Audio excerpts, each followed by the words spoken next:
Hi, இன்றைக்கி நான் ஒரு ஆர்டர் போட்டிருந்தேன். இது போட்டு ஒரு 3 days ஆகுது. அது எனக்கு டெலிவரி இருக்குது. ஓப்பன் பண்ணி பார்க்கலாமா எப்படி இருக்குன்ட்டு? உங்களுக்கு இது பிடிச்சிங்கன்னா என்கிட்ட சொல்லுங்கள்.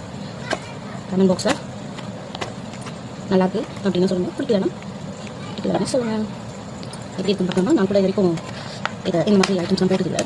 ஃபஸ்ட் டைம் போட்டிருக்கேன். ஓப்பன் பண்ணி பார்ப்போமா?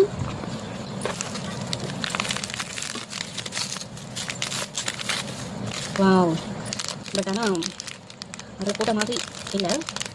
இதுவும் நல்லா இருக்குது. அதில் டாலர்லாம் கொஞ்சம் பிடிச்சா காமிச்சிருந்தாங்க. அதில் குட்டி குட்டியாக இருக்குது. ரொம்ப குட்டி குட்டியாக இருக்குது. பாருங்க, டிசைன் நல்லா இருக்கா? ஓ மை காட், இது டேமேஜில் வந்துருக்கு. ஸோ இதை நம்ம ரிட்டர்ன் பண்ணலாமா வேண்டாமான்னு நம்ம யோசிக்கலாம். ஓகேவா? இதுக்கு வந்து 2 பட்டன்ஸ் கொடுத்துட்டாங்க. குட்டி குட்டி பட்டன், இந்த மாதிரி பட்டன் பண்ணி கொடுத்துருக்காங்க. பட் இது கொஞ்சம் டேமேஜாக இருக்கிறதுனால நம்ம ரிட்டர்ன் பண்ணுவோம்னு நினைக்கிறேன். ரிட்டர்ன் பண்ணுற மாதிரி இருந்தால் உங்களுக்கு நான் ஷேர் பண்ணுறேன். இது எப்படி இருக்குது? அழகாக இருக்கு. ஸோ நைஸ், எனக்கு ரொம்ப பிடிச்சிருக்கு. ஃப்ரெண்ட்ஸ் உங்களுக்கு பிடிச்சிருக்கா பாருங்கள். நல்லா இருக்கா? நல்லா எனக்கு ரிப்ளை பண்ணுங்கள். ஓகே, இதுக்கும் இது எதுவும் டேமேஜ் இல்லை. ஓகே, நல்லா தான் இருக்குது. இது ஒரு ப்ராடக்ட்டு. இன்னொரு ப்ராடக்ட்டு நான் இது பண்ணியிருந்தேன். இது நெக்ஸ்ட் வீடியோவில் நான் உங்களுக்கு ஷேர் பண்ணுறேன். ஓகே, பாய்.